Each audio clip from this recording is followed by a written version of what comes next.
So the first theme we come up with is a beautiful theme.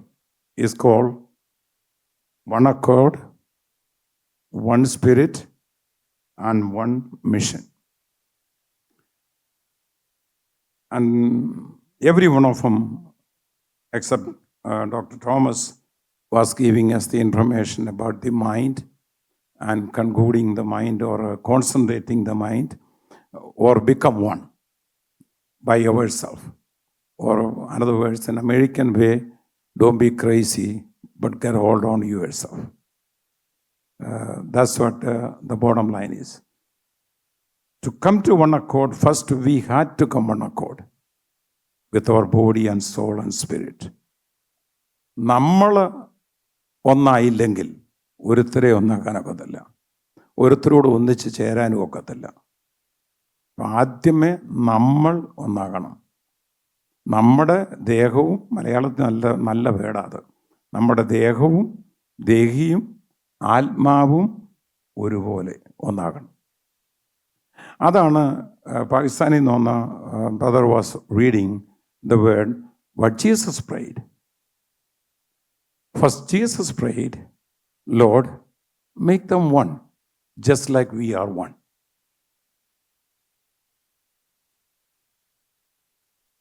Then they all went through from the beginning, from Genesis to Revelation. There are so many stuff we can go through.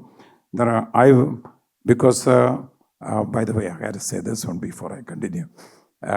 Pastor Wilson is supposed to be here to give us the closing conclusion and everything, but he came in last night. We both came almost at the same time, 15 minutes apart. But he's resting. If God willing, he will be with us tonight. So I'll be taking that section also, then question and answer. So we wanted to finish at 12:30. That's my aim. Hopefully we will finish, or maybe go a few minutes if the question goes much. So I convey his greetings to all of you also. Then Apostle Paul, if you can put that word for me when I say, I can read it from here. In Philippians chapter 1, verse 27, Apostle Paul was praying this prayer or writing this to the epistle to Ephesian believers and pastors, those who gathered together there.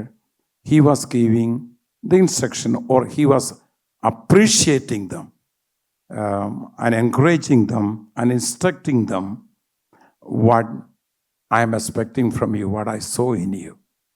അത് ഇങ്ങനെയാണ് മലയാളത്തിൽ വായിക്കുന്നത്.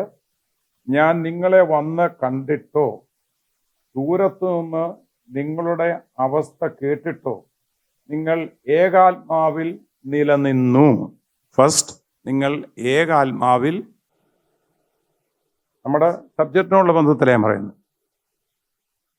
എതിരാളികളാൽ ഒന്നിനും കുലുങ്ങിപ്പോകാതെ ഏക മനസ്സോടെ സുവിശേഷത്തിൻ്റെ വിശ്വാസത്തിനായി പോരാട്ടം കഴിക്കുന്നു എന്ന് ഗ്രഹിക്കേണ്ടതിന് ക്രിസ്തുവിൻ്റെ സുവിശേഷത്തിന് യോഗ്യമാം വണ്ണം നടപ്പീൻ. അനദർ വേഴ്സ്, സുവിശേഷം അറിയിക്കുന്നതിന് യോഗ്യമാം വണ്ണം mission. All three of them he mentioned here.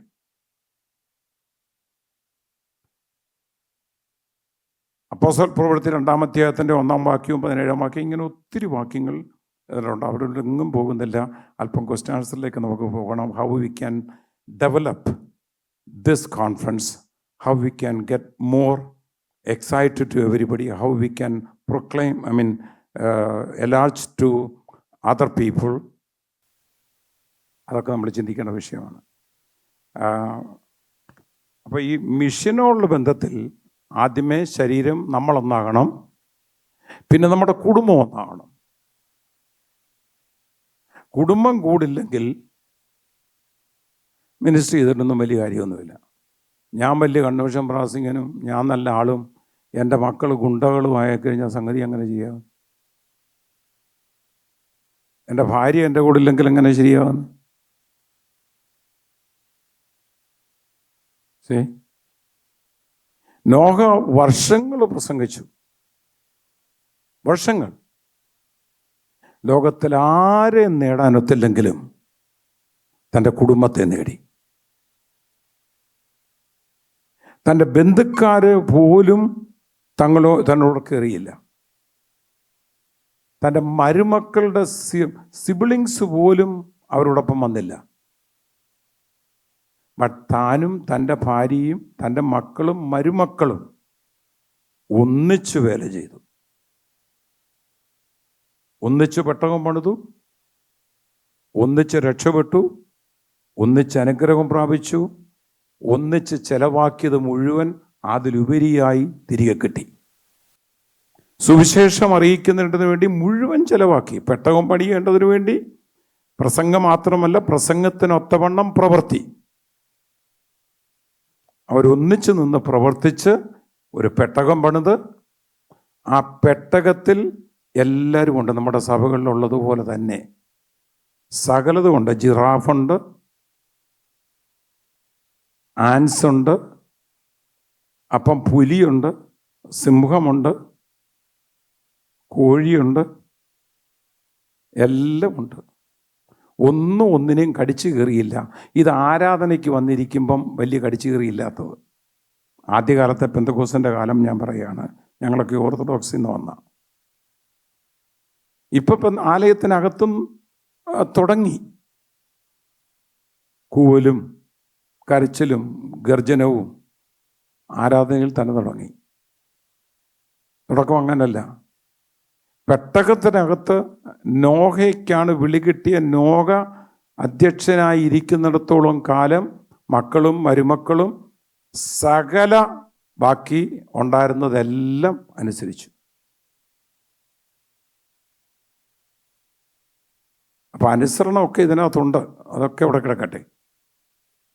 അങ്ങനെയാണ് മുഴുവൻ ചെലവാക്കി കുഞ്ഞുങ്ങളുൾപ്പെടെ മൊത്തം കളഞ്ഞ് കർത്താവിന് വേണ്ടി അധ്വാനിച്ചപ്പോൾ, ബാക്കിയെല്ലാം നശിച്ചപ്പോൾ താനും കുടുംബവും രക്ഷ പ്രാപിച്ചു. ഭൂമി മുഴുവൻ സ്വന്തമായി കിട്ടി. നോക്കി, അല്പം മരവും കീലും മേടിക്കാനും പണിക്കാർക്ക് പൈസ കൊടുക്കാനും ഉള്ളതെല്ലാം കളഞ്ഞു. അപ്പം കർത്താവിൻ്റെ വേലയ്ക്ക് വേണ്ടി ചിലവാക്ക് കൂടെ വേണം. ചിലവാക്കുന്നത് നല്ലതാണ്.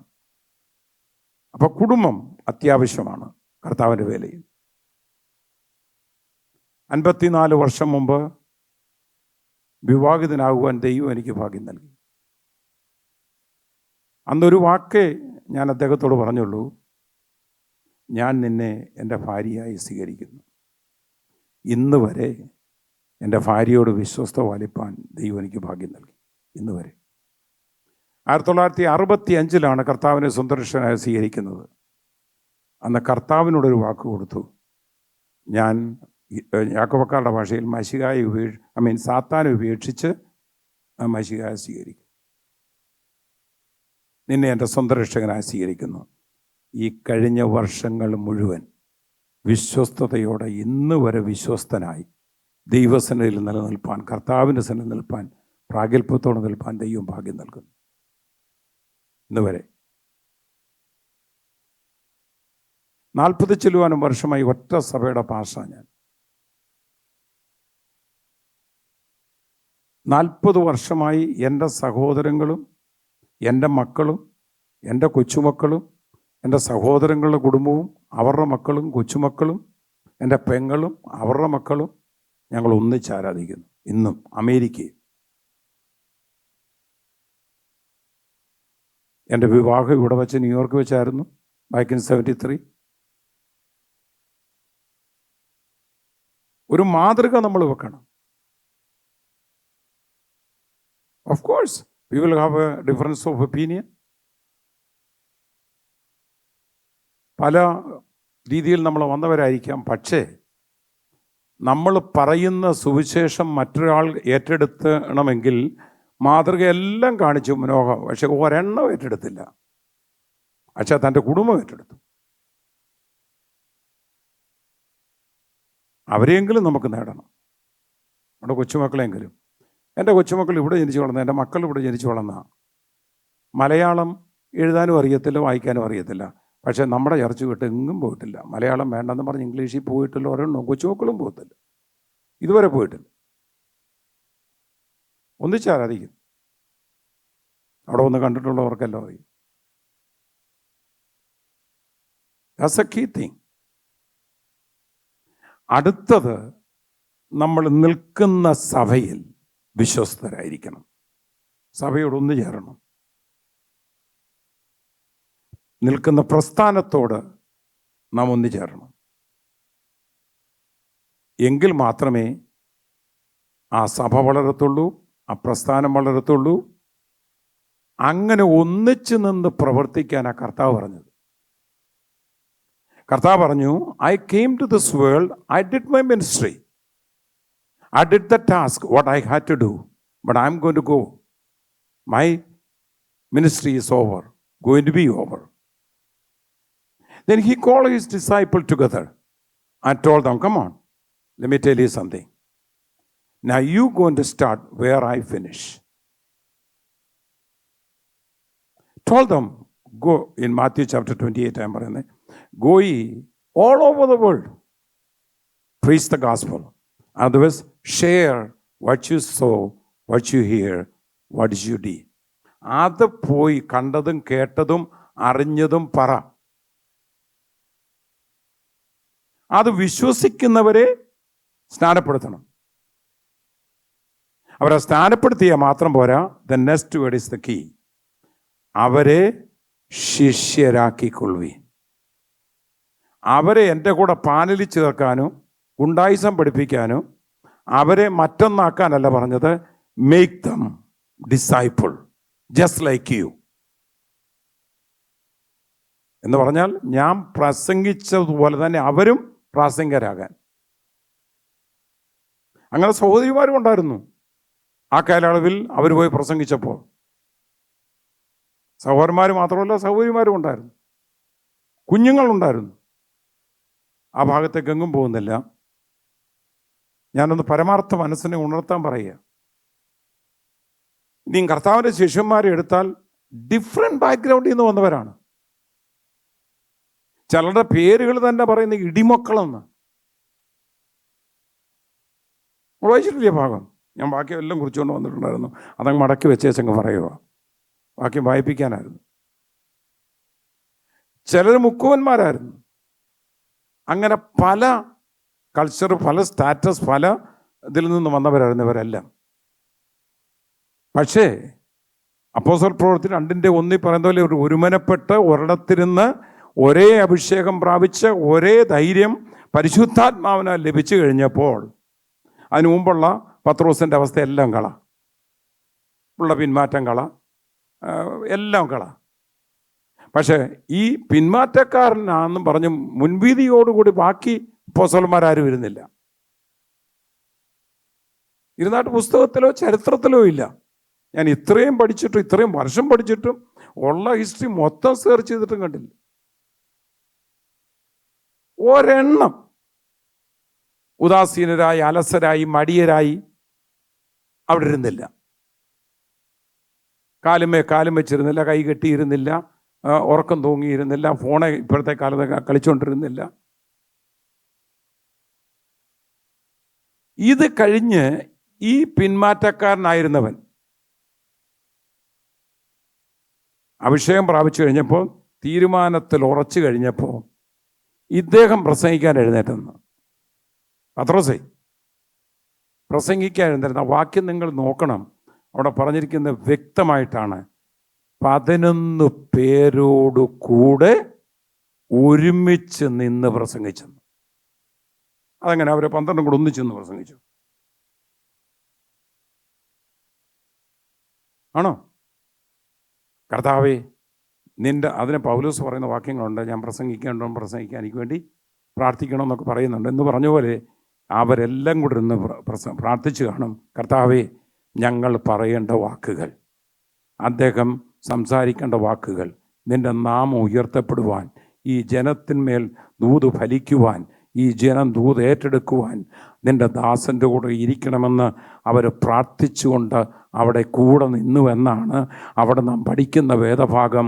അങ്ങനെ പത്രോസ് പ്രസംഗിച്ചപ്പോൾ വചനം കേട്ട എല്ലാവരും ആ ദൂത് ഏറ്റെടുത്തു.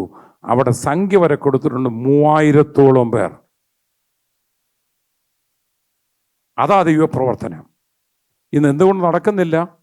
നമ്മൾ മുൻവിധിയോടെ, നമ്മൾ ദേഷ്യത്തോടെ, ഒരുത്തൻ പണ്ട് അതായിരുന്നു എന്ന് പറഞ്ഞ് അങ്ങനെ പറയുന്നവരുണ്ടല്ലോ. മോശ ലീഡർഷിപ്പ് വന്നപ്പം, ദൈവം വിളിച്ചിറക്കിയപ്പം മുമ്പോട്ട് കടന്നു നോക്കുമ്പോൾ സ്വന്തം സഹോദരങ്ങൾ മുമ്പോട്ട് എഴുന്നേറ്റല്ലോ. ഒരുത്തി പറഞ്ഞല്ലോ, നീ വലിയ ആളുകളൊന്നും കളിക്കണ്ട, നീ ആരാ നീയാക്ക്? മോശയെ നാണം കെടുത്ത് എന്തോ ഉള്ള കാര്യമാണ് പറഞ്ഞത്. ഇന്നത്തെ വാട്സപ്പ് പോലെ എല്ലാം ഉള്ള കാര്യമാണ് പറയുന്നത് അല്ലേ? പക്ഷേ നേരം വെളുത്തപ്പം മോശയ്ക്ക് നാണക്കേടൊന്നും വന്നില്ല. നേരം വെളുത്തപ്പം മിരിയാം പാളയത്തിന് പുറത്ത്. മനസ്സിലായില്ലേ? അപ്പം നിന്നെ പഴിക്കുന്നവരെ, ഉള്ളത് പറഞ്ഞാലും കളിയാക്കുന്നവരെ, ചിലപ്പോൾ നമ്മളൊക്കെ മനുഷ്യരാ, ബലഹീനതൊക്കെ വരാം, തെറ്റുകൾ വരാം, കുറ്റങ്ങൾ വരാം, ആകായ്മകൾ വരാം, പോരായ്മകൾ വരാം. എന്നാൽ പത്രോസ് കുറ്റം പറഞ്ഞത് കേട്ട ആ തൂപ്പുകാരി ഈ 3000 പേർ ഇടയ്ക്കുണ്ടായിരുന്നിരിക്കട്ടെ, അവൾ ഇങ്ങനെ ഇവിടെ ഇരുന്നേന്, എവനെന്താ വലിയ ആൾ കളിക്കാൻ, എവനില്ലയോ എന്നോട് രാഗാനും അണയിടാനും തുടങ്ങിയത്. അവൾ ജീവിതത്തിൽ ഗുണം പിടിക്കത്തില്ല അങ്ങനെ ചിന്തിച്ചുകൊണ്ടിരുന്ന. പക്ഷേ പത്രോസും യേശുവുമായി കണ്ണും കൂടെ കണ്ടുമുട്ടി യഥാസ്ഥാനപ്പെട്ടത് അവൾ അറിഞ്ഞില്ല. കിട്ടിയോ മക്കളെ? വേലക്കാരുടെ മീറ്റിംഗ് ആട്ടോ ഇത്രയും തുറന്ന് തീർത്തങ്ങ് പറയുന്നത്. നമ്മളും അതായിരിക്കണം. മുൻവിധിയോടൊന്നും ഇരിക്കരുത്.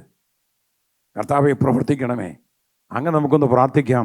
ഈ കോൺഫറൻസിൽ ആൾ കുറവാണെങ്കിലും തീ കത്തും, ജനം ദൂത് ഏറ്റെടുക്കും, ഇത് സ്പ്രെഡ് ചെയ്യും, ലോകം മുഴുവൻ സ്പ്രെഡ് ചെയ്യും. അതിശക്തമായ കോൺഫറൻസ് ഇവിടെ ദൈവം നടത്തും. എനിക്ക് യാതൊരു സംശയവുമില്ല, ഒരു തർക്കവുമില്ല. ഒരു മനസ്സോടെ പ്രാർത്ഥിച്ചപ്പോൾ പരിശുദ്ധാത്മാവ് ഇറങ്ങിയെങ്കിൽ, ഒരു മനസ്സോടെ നിന്ന് പ്രസംഗിച്ചപ്പോൾ ജനം രക്ഷിക്കപ്പെട്ടെങ്കിൽ, ഐക്യതയോടെ നിന്നാൽ ഏത് മതിലും ഇടിക്കാം. Praise the Lord. അതിന് ദൈവം നമ്മളെ സഹായിക്കട്ടെ എന്ന് പറഞ്ഞ് ആ വിഷയം ഞാൻ അങ്ങനെ വിടുകയാണ്.